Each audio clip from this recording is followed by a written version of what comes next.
Ex-racists of Reddit, what made you change your mind? My grandma grew up in Virginia in the 1900s. Being racist is just the default setting. Nana loved her family more than anything, though. So at one point in the late 1980s, she met her first not 100% white grandkid and discovered she still loved him. She made astounding late life progress accepting that darker skin toned people were not only people, but family, friends and welcome in her house. Reminds me of what a comedian said, "Yay, I grew up in a very racist part of Virginia called Virginia.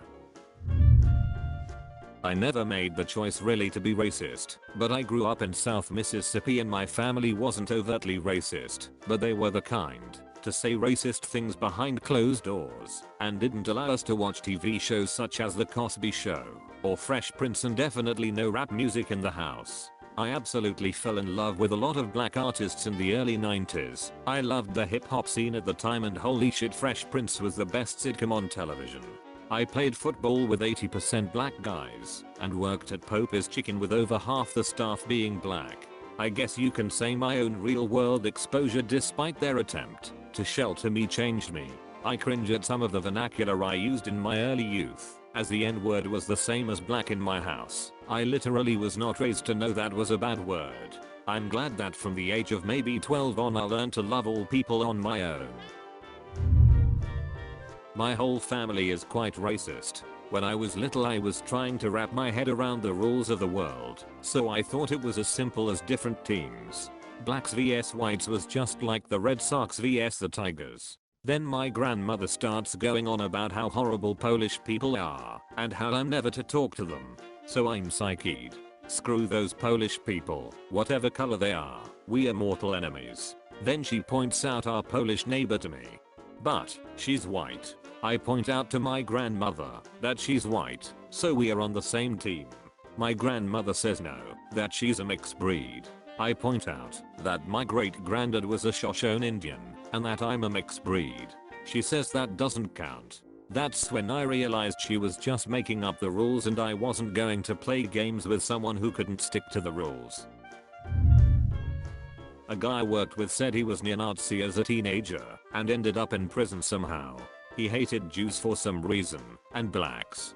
He was never clear on why, just that he had so much hatred in his heart, and that was his outlet. He was in prison for many years. I think he almost killed somebody by beating them up. So, many years later, and in prison there was a mentor type staff there, and this one lady was so helpful to him, and she cared about him so much that it really started to get into his head the idea of being a positive person. Then, he learned that she was Jewish, and he said he couldn't believe she was so kind and caring despite the fact he was a claimed neo-Nazi. From that day he swore to be a better person. He learned his lesson. He's a pretty great guy these days, doing his family thing and making sure his son grows up with lots of love and all that he didn't have. Really remarkable great guy. Not myself, but many former racist, or at least, now less racist, friends of mine were able to have their minds changed just by simple exposure, especially to non-whites that didn't fit the stereotype. At first, it starts that they are just one of the good ones. But after a while, when they meet enough good ones, they start to realize that the good outnumber the bad and their racial worldview starts to crack. Doesn't work on them all, though. Some are racists due to education and esteem issues, but many are racist simply from lack of exposure to other races, only having what the media/environment they live in tell them to fill in that gap. My uncle used to be the most racist person I knew and it drove me crazy, but he is an old white man and set in my ways, is what he would say when confronted. It all changed the day his great-granddaughter was born. His granddaughter had married a black man, and he was unaccepting until that baby was born. She had him wrapped around her pinky finger from her first breath. Since then there are several mixed children in the family. It's awesome to see the difference in his behavior. He genuinely loves them all and accepts the racially different spouses of his grandchildren and their children.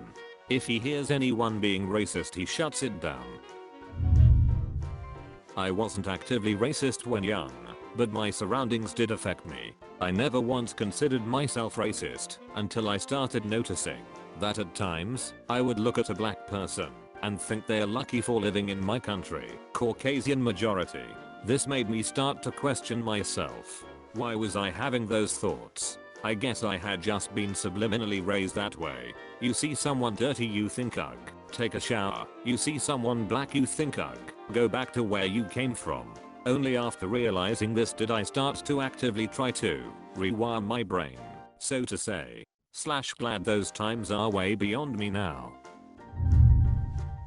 I wouldn't say I was ever racist so much as ignorant. I grew up in a very white town.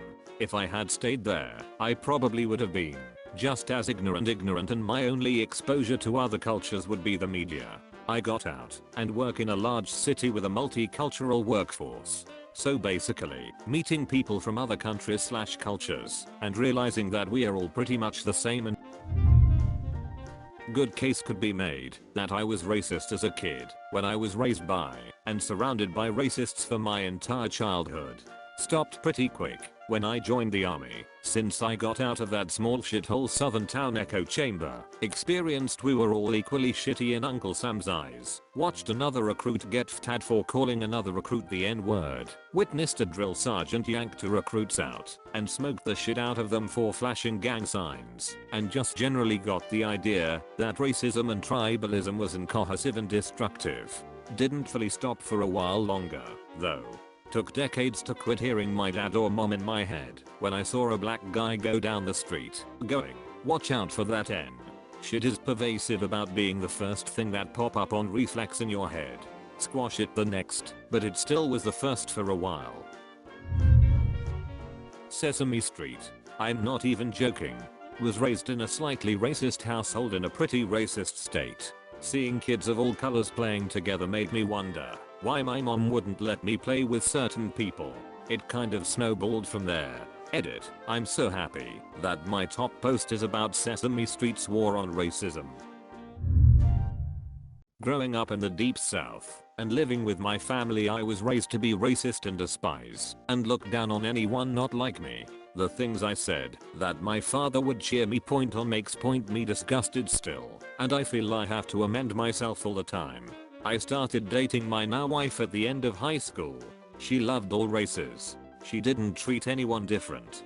I just never said racist things aloud to her. After a year of that, it just kinda happened. Then I moved in with her and 2 friends after high school. My father kicked me out BC. I said I don't think homosexuality is that bad. Living with her out of a toxic household, it was like I was experiencing the real world for the first time. This is what did it for me, I think. Just finally leaving the toxicity that was my home. My mother is a Mexican, father is white. I never understood, but my parents and family that live in the States look down on the rest. It's disgusting. Just being in the real world and seeing people of different color really opens a closed mind. Used to follow Britain's First on Facebook and believed every Muslim really wanted us dead. Then I started working at a large company with hundreds of people of different ethnic backgrounds. Worked next to a Muslim, and what a lovely person.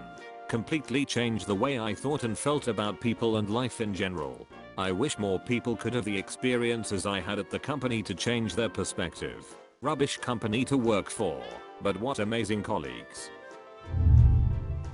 I grew up in a city in Asia where a lot of racism went back and forth between white people and Asians. My parents are not racist, but there was a lot of it brimming over in my friends and their families. I held skewed viewpoints and grudges. Then I ended up moving to the States and unfortunately came across a lot of racism in the career I wanted.